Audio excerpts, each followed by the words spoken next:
Channel DS for GS में आज के इस खास वीडियो में बात करने वाले हैं बहुत ही जरूरी और महत्वपूर्ण सिलेबस के बारे में। जो भी स्टूडेंट्स जननायक चंद्रशेखर विश्वविद्यालय या उससे संबंधित जो भी महाविद्यालय हैं, Kunwar Singh degree college, Shri Murli Manohar town degree college, Satish Chandra college, Gauri भैया स्नातकोत्तर महाविद्यालय, गुलाब देवी महाविद्यालय, बांसडीह स्नातकोत्तर महाविद्यालय, गांधी महाविद्यालय, गोपाल जी महाविद्यालय और भी जो भी महाविद्यालय बचे हैं जहां स्टूडेंट्स बीए फर्स्ट सेमेस्टर में हैं, और जिनका सब्जेक्ट एंशिएंट हिस्ट्री यानी प्राचीन इतिहास है, उनका आज हम संपूर्ण सिलेबस की चर्चा करेंगे।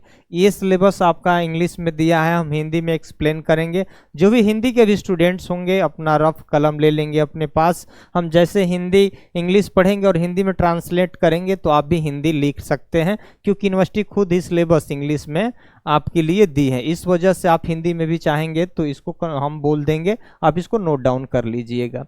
पहली बात ध्यान रखिएगा कि इसमें जो कोर्स का टाइटल, जो आप बीए फर्स्ट सेमेस्टर में जो गए हैं स्टूडेंट्स जिनका सब्जेक्ट प्राचीन इतिहास ले लिए हैं, तो उनके पेपर का क्या नाम है पहले तो यह जान लीजिए। पेपर का नाम जानना बहुत ज़रूरी है, क्योंकि जब आप सिलेबस जान जाएंगे, पेपर का नाम जान जाएगा, तो पढ़ने का तरीका भी आप समझ जाएंगे पूरी तरीके से। तो यहाँ लिखा है early civilisation of India world, यानी भारत और विश्व के प्रारंभिक सभ्यता। भारत और विश्व के प्रारंभिक सभ्यता, जो आप हिंदी वाले स्टूडेंट होंगे वो लिख लेंगे। आपका कितने नंबर का पेपर होगा? जो थ्योरी होगा आपका 75 नंबर का। एग्जाम हॉल में जब आप एग्जाम देने जाएंगे तो कितने नंबर का? 75 नंबर का। और ये जो 25 नंबर है आपका मिड टर्म का क्या होता है? एग्जाम होता है। मेन एग्जाम होने से पहले आपके कॉलेज द्वारा, यूनिवर्सिटी द्वारा कराया जाता है। ठीक, तो 25, 75, 100 नंबर का होता है, लेकिन ये पहले हो जाता है और ये बाद में हो जाता है। ठीक है, इसमें ये देखिए 4 यूनिट पढ़ना है। कितने यूनिट? ये बीए फर्स्ट सेमेस्टर में आपको 4 यूनिट पढ़ना है, जिसका सब्जेक्ट प्राचीन इतिहास होगा। ये 2 यूनिट आप देख रहे हैं, 2 यूनिट नेक्स्ट स्लाइड में है। ठीक है, अब प्राचीन इतिहास को जानना है।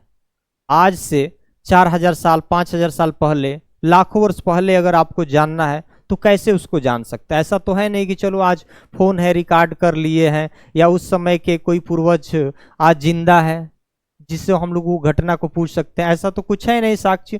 तो लाखों वर्ष पहले की घटना, 5000 साल पहले की घटना को हम कैसे जानेंगे? उस समय ना हमारे पास फोन था, ना टेलीफोन था, ना इंटरनेट था, कुछ भी नहीं था हमारे पास। तो उतनी पुरानी चीज़ों को कैसे जानेंगे? इन सारी चीज़ों को हम इसमें हम जानने का प्रयास करेंगे इस सिलेबस के अंतर्गत। यूनिट फर्स्ट में लिखा है सोर्स ऑफ स्टडी, यानी अध्ययन के स्रोत। जो हिंदी के स्टूडेंट होंगे लिखे अध्ययन के स्रोत।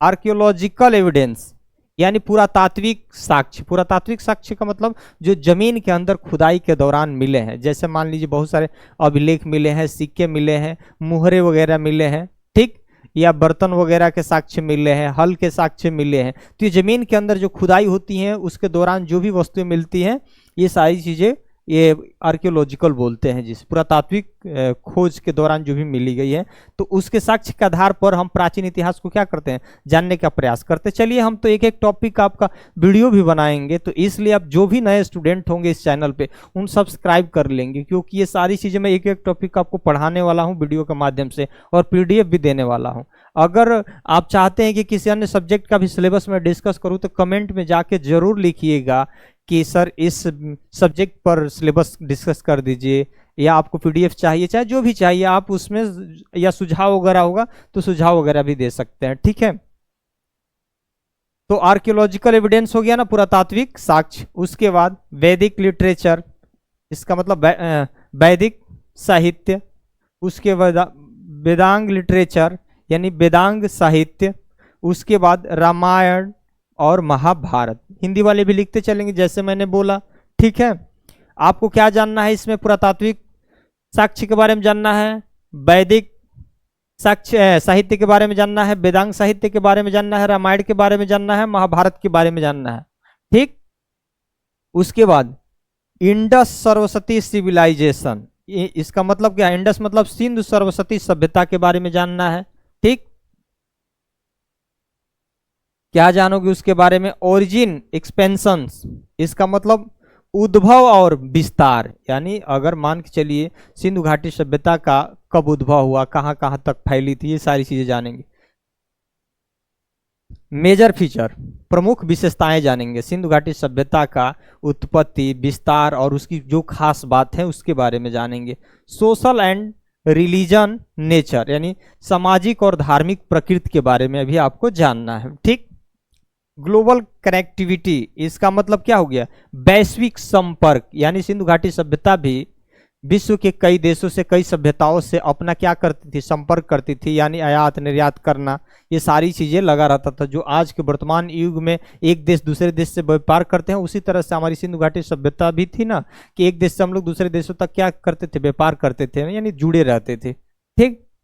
उसके बाद ग्लोबल कनेक्टिविटी, वैश्विक संपर्क, ट्रेड, व्यापार, कॉमर्स, वाणिज्य, और ये पतन, मतलब व्यापार भी करते थे सिंधु घाटी सभ्यता के लोग, व्यापार भी करते थे, वाणिज्य करते थे। उसके बाद हमारे देश में बहुत जगहों पर, आपने अभी गुजरात के आपने देखे होंगे लोथल में, आपने पढ़े भी होंगे कि वहाँ पे बंदरगाह पाया जाता है। तो बंदरगाह उस समय यानी नदियों के माध्यम से, जहाजों के माध्यम से लोग क्या करते थे, एक देश से दूसरे देश में क्या करते थे, व्यापार करते थे। ये सारी चीजें थी। तो पतन वगैरह के बारे में पढ़ेंगे, यानी बंदरगाह वगैरह के बारे में पढ़ेंगे।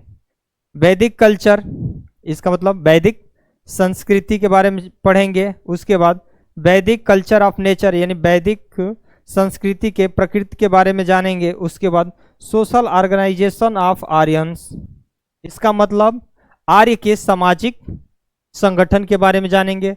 आर्य के सामाजिक संगठन के बारे में जानेंगे। जहां तक अंडरलाइन दे रहे हैं आप वहां तक समझिएगा। उसके बाद रिलीजन एंड इकोनॉमिक्स लाइफ, या कामा है, कामा पे भी ध्यान रखिएगा कहाँ तक, यानी रिलीजन एंड इकोनॉमिक्स लाइफ, यानी धार्मिक और आर्थिक जीवन के बारे में जानेंगे। ठीक। वैदिक सभ्यता को जब पढ़ेंगे ना, तो सामाजिक, आर्थिक, धार्मिक के सारे पहलुओं पे भी हम चर्चा करेंगे। आपका इंटरकनेक्शन ऑफ वैदिक सिविलाइजेशन विथ इंडस सिविलाइजेशन, इसका मतलब क्या हुआ, यानी सिंधु घाटी सभ्यता और वैदिक सभ्यता के बीच अंतर संबंध के बारे में जानेंगे। यानी सिंधु घाटी सभ्यता और वैदिक सभ्यता के बीच अंतर संबंध के बारे में भी जानेंगे। उसके बाद इपिक एज कल्चर, यानी महाकाव्य युग संस्कृति, महाकाव्य युग संस्कृति के बारे में जानेंगे। उसके बाद सोशल ऑर्गेनाइजेशन, यानी सामाजिक संगठन के बारे में जानेंगे। उसके बाद इथिकल मॉडल, यानी नैतिक मॉडल के बारे में भी आप जानेंगे। ठीक है। इस जो भी स्टूडेंट्स बीए फर्स्ट सेमेस्टर में हैं, कम से कम सिलेबस आप नोट डाउन कर लीजिएगा, स्क्रीनशॉट मार लीजिएगा। जो भी आप इंग्लिश वाले होंगे तो स्क्रीनशॉट ले लेंगे। और इसमें देखिए 2 यूनिट तो हमने चर्चा कर लिया, तीसरा यूनिट बचा है और चौथा यूनिट बचा है, क्योंकि 4 ही यूनिट पढ़ना है इसमें। सोर्स ऑफ स्टडी, अध्ययन के स्रोत, ये पुरानी जो चीजें हैं, यानी प्राचीन इतिहास है ना, तो जो भी पुरानी चीजें हैं, यानी प्राचीन इतिहास को कैसे जानेंगे, यही सारी चीजें इसमें है जी। सोर्स ऑफ स्टडी हो गया। लिटरेरी एंड आर्कियोलॉजिकल एविडेंस, इसका मतलब साहित्यिक और पुरातात्विक साक्ष्य के बारे में जानेंगे। उसके बाद development of river valley civilization in the world. ठीक। इसका मतलब क्या हुआ, विश्व में नदी घाटी सभ्यता के विकास, विश्व में नदी घाटी सभ्यता के विकास। और उसके बाद क्या पढ़ेंगे, मेसोपोटामिया की सभ्यता पढ़ेंगे, मेसोपोटामिया सिविलाइजेशन, मेसोपोटामिया की सभ्यता पढ़ेंगे। इसमें मोटे तौर पे हमने क्या देखा, सिंधु घाटी सभ्यता के बारे में पढ़ना है। उसके बाद वैदिक सभ्यता के बारे में आपको पढ़ना है। उसके बाद और भी विश्व में जो भी सभ्यताएं विकसित हुई हैं उसके बारे में पढ़ना है, जैसे मेसोपोटामिया की सभ्यता हुई। इमरजेंस, इसका मतलब इसका उद्भव, विकास और विस्तार, विकास और विस्तार, सामाजिक और धार्मिक विशेषताएं, सामाजिक और धार्मिक विशेषताएं। उसके बाद सुमेरियन सिविलाइजेशन, यानी सुमेरियन सभ्यता के बारे में पढ़ेंगे। बेबीलोनियन सभ्यता, उसके बाद असीरियन सभ्यता। ये कौन कौन सी सभ्यता, ध्यान दीजिए। मेसोपोटामिया सभ्यता आप पढ़ेंगे, उसका उद्भव विकास पढ़ेंगे। उसी तरह से सुमेरियन सभ्यता पढ़ेंगे, बेबीलोनिया सभ्यता पढ़ेंगे, उसके बाद असीरियन सभ्यता पढ़ेंगे। ठीक है। चौथा यूनिट में the rise and development of the civilization of the Nile valley. Nile valley, इसका मतलब नील वैली यानी नील घाटी की सभ्यता। क्या पढ़ेंगे, नील घाटी की सभ्यता के उद्भव और विकास। नील घाटी सभ्यता के उद्भव और विकास के बारे में पढ़ेंगे। उसके बाद सोशल एंड रिलीजियस नेचर, यानी वही सामाजिक और धार्मिक प्रकृति के बारे में पढ़ेंगे।